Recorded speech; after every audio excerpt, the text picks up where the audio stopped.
ทางไหนอันนี้สบายดีสบายดีไปยืมเข้ามาฮะยืมเข้ามายืมเขามาโดยแล้วสิเอาได้ใช้แทนเพิ่นไม่พอแล้วไม่ใช่ได้เพิ่งรู้มันสิบพันเออจะไปยืมข้าวเมื่อมาโดยคอยปัดกำลังสิเมื่อพอดีบาทนะมาแต่อันนั้นแต่เพื่อนทันหมอเขาแค่นี้เข้าไผ่ละจะเอาไปยืม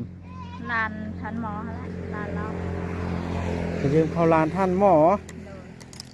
โดยสร้างว่าแท้บาทในสาวแตงอ่อนสุดคอยให้ใส่แล้วบ่เลยเนี่ยโดยพอดีเลยบ่ฮะพอดี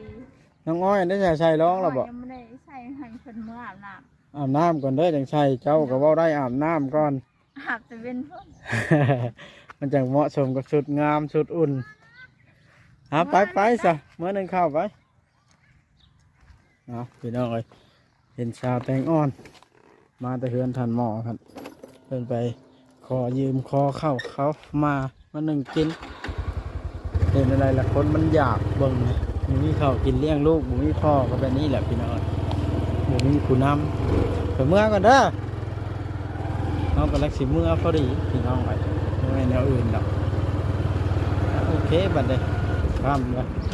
เอาก็ได้ไปท่ายกัน